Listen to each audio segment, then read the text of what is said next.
안녕하세요. 다이녹스 팁스에 오신 걸 환영합니다. 오늘은 다인전공에서 출시한 머신닝 센터용 슬림 유압척을 소개하도록 하겠습니다.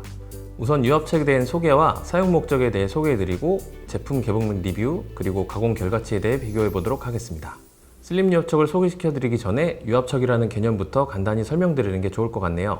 절삭가공 계통에 계신 분들은 많이 알고 계시겠지만 일반적으로 척이라고 하는 것은 여러 가지 요소를 통해 여러 방향에서 동시에 조여주는 장치입니다.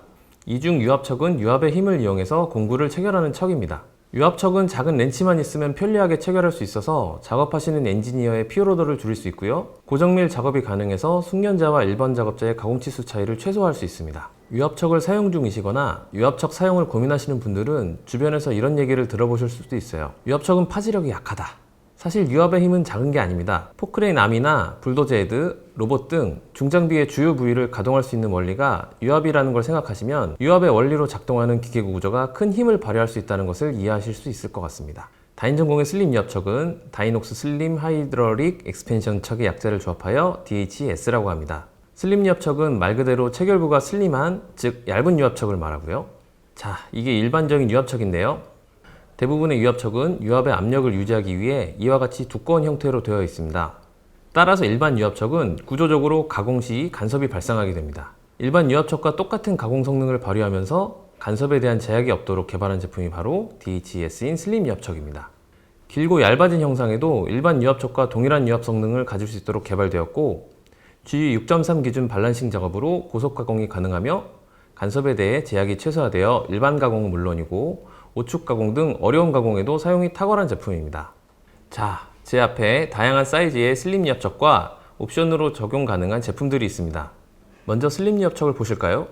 샹크는 BT30, BT40, HSK63A 타입으로 기장은 일반 타입과 롱 타입 두 종류로 출시되어 있습니다. 액세서리로는 콜렉과 측정 게이지가 있는데요. 일반형인 DHC, 내부 쿨런트가 가능한 DHC-P가 있고요. 그리고 유압척 파지력 측정을 위한 HDG가 있습니다. 콜렉과 측정 게이지는 조금 이따 사용법에 대해 설명드리도록 하겠습니다. 실제 포장 제품을 개봉해 보면서 부속품과 부위별 기능에 대해 알아보겠습니다. 우선 케이스부터 보면 상면과 측면에 제품의 형번이 있습니다. 형번을 보시면 BT40에 DH12S-135라고 되어 있는데요. 처음 BT40은 샹크 사이즈를 나타내고요. 중간에 DH12S 중 12는 공구 체결 내경 사이즈를 말합니다. S는 슬림 타입이라는 걸 나타냅니다. 마지막 135는 게이지 라인 기준 길이를 나타냅니다. 간혹 기장을 전체 길이나 가공 길이로 알고 계시는 분들이 많은데요. 체결부부터 게이지 라인 기준까지를 말하는 것이니 기억해 놓으시면 좋을 것 같습니다. 자, 이제 개봉을 해서 구성품을 살펴보겠습니다. 이렇게 뚜껑을 열면 되는데 반 정도만 돌리면 쉽게 열 수가 있습니다. 내부에는 비닐로 진공 포장이 되어 있고 녹 방지를 위한 방청류가 내부에 들어 있습니다. 사용 전에 방청류는 제거해 주셔야 공구와 척 사이의 마찰력을 강화시켜 척과 공구 사이의 슬립 현상을 방지할 수가 있습니다. 방청류와 공구의 이물질 제거는 어떤 척이나 동일합니다. 공구와 척의 체결 부위에 이물질이 없어야 원하는 가공에 도움이 된다는 점 기억해 주세요. 그리고 클램핑을 할 수 있는 T렌치와 설명서가 들어있네요. 보시면 가공 부위가 얇죠? 강성의 보완을 위해 2단 구조로 되어 있습니다.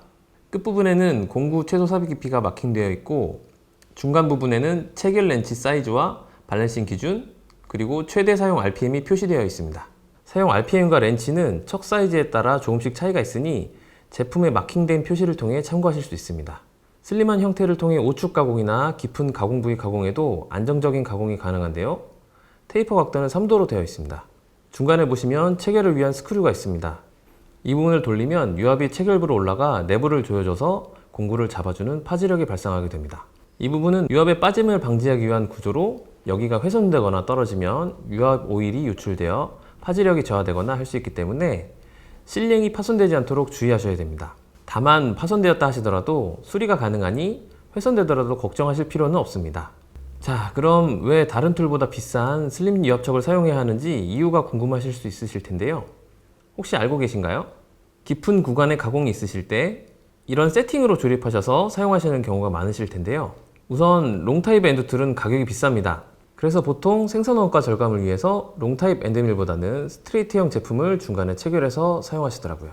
하지만 이렇게 되면 가공 치수나 가공면, 공구의 수명도 많은 차이가 발생할 수 있습니다.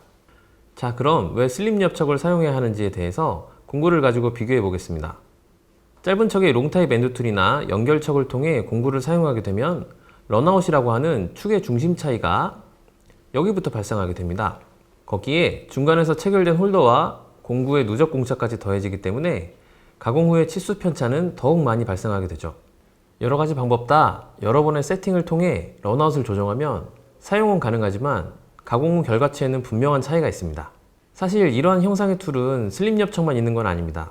더 슬림한 형상의 열박음척이 시중에 출시되어 있습니다만 열박음척은 체결을 위한 장비를 별도로 구매하셔야 하죠. 그에 반면 슬림 엽척은 별도의 클램핑을 위한 장비나 액세서리가 필요 없기 때문에 소형 라인이나 부분적으로 간섭이 발생하는 경우에는 강력히 추천드릴 수 있습니다. 슬림 엽척의 사용 가능 파이는 척만 사용했을 경우 6에서 12파이를, 콜렛을 사용하시면 3에서 8파이 가공에 사용하실 수 있는데요. 콜렛의 경우에는 DG12S 타입 제품으로 사용하실 수 있습니다. 자세한 사항은 저희 카돌로그나 화면의 표를 참고하시면 될 것 같습니다. 그럼 공구를 체결해 볼까요? 첫 번째로 체결 전에 확실한 파지력을 만들 수 있도록 척 내부 및 엔드툴 결합 부분을 깨끗이 닦아주세요. 앞서 말씀드린 대로 척의 가장 중요한 부분 중 하나입니다. 파지력은 곧 마찰력이 얼마나 강하게 발생되는지니까요. 내경이 깨끗한 유압척은 파지력을 높일 수가 있습니다. 유압척은 단차 부위가 없는 형상의 샹크툴을 사용하셔야 하며 H6 이상의 공차 기준을 적용해야 합니다. 파지력은 마찰력이라고 아까 말씀드렸죠? 공차가 큰 엔드툴을 사용하시게 되면 접촉되어 있는 면과의 접촉 압력이 작아 파지력이 약해질 수 있습니다. 사용하시기 전에 꼭 공차 규격을 확인해 주세요. 자, 그리고 아까 소개드린 대로 척 끝에는 최소 삽입 깊이가 마킹되어 있습니다. 이 제품은 최소 36mm를 삽입하라고 되어 있네요. 파이별 세부사항은 화면의 표를 참고해 주시면 되겠는데요. 최소 삽입 깊이는 유압척의 내부 변형 및 파지력과 연관이 있는 부분이라 꼭 지켜주시면 좋을 것 같습니다. 유압척 내부의 두 부분에서 파지력이 발생하는데 적게 끼우게 되면 다른 척들과 다르게 절반 정도로 파지력이 저하됩니다. 엔드밀을 적정한 깊이로 삽입하셨다면 동봉되어 있는 클램프 렌치를 이용해서 클램프 볼트를 돌려 쉽게 체결을 할 수 있습니다. 클램핑 시 마지막 한 바퀴 정도 남았을 때 약간 빡빡한 느낌이 나면 정상적인 압력이 발생한 것으로 확인하시면 됩니다. 손으로 다 조여진 상태라면 더 이상 조이시더라도 파지력이 추가로 발생하지 않으니 더 이상 조이실 필요는 없습니다. 만약 클램핑 시 처음과 끝에 조이는 힘이 동일하거나 처음보다 힘이 덜 드는 느낌을 받으신 거라면 유압이 빠진 것으로 수리를 진행하셔야 합니다. HDG는 이런 유압 빠짐 현상을 체크하기 위한 측정기인데요. 엔드2를 체결하듯 게이지 부분을 넣은 후 조여주시면 됩니다. 다 조여주면 다이얼 게이지의 변화를 통해 내부의 조여짐 정도를 확인할 수가 있습니다. 정상적인 유압 상태와 그렇지 않은 유압척을 비교해 보도록 하죠. 차이가 보이시죠? 내부 수축은 유압과 강한 연관이 있기 때문에 유압 측정기로 확인해 보시기를 추천드립니다. 이제 체결한 제품을 가지고 강계열 소재 피삭제를 65mm 높이의 11도 형상으로 실제 가공을 비교해 보도록 하겠습니다.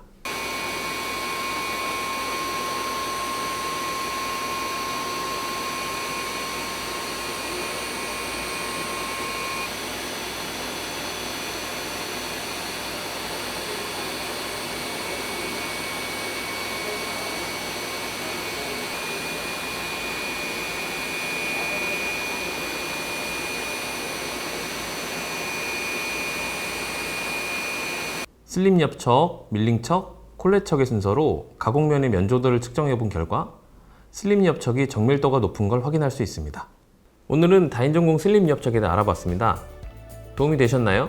마지막으로 슬림 엽척을 사용하실 때 체크사항을 정리하자면 첫째, 사용 전에 꼭 척 내부 및 절삭 공구를 깨끗이 닦아주세요. 둘째, 클램프 시 꼭 최종 지점까지 조이셔야 합니다. 하지만 최종 지점에서 더 조이지는 마세요. 조이시면서 헐거운 느낌이 들면 꼭 유압 측정을 해보시길 바랍니다. 셋째, 유압척을 사용하지 않을 시 엔드2를 분리하여 보관하시면 좋습니다.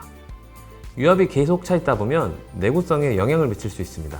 마지막으로 유압척은 액체성 물질인 유압 오일로 작동하는 척이다 보니 온도에 민감합니다. 하지만 현장 상온 수준인 0에서 40도씨에서 사용하시면 문제 없습니다.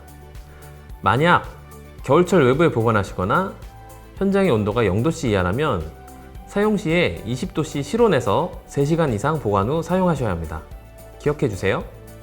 좀 더 자세한 사항은 지역별 영업소로 문의 주시면 자세한 상담을 받으실 수 있습니다. 그럼 다음 다이녹스 팁스에서 다시 찾아뵙겠습니다.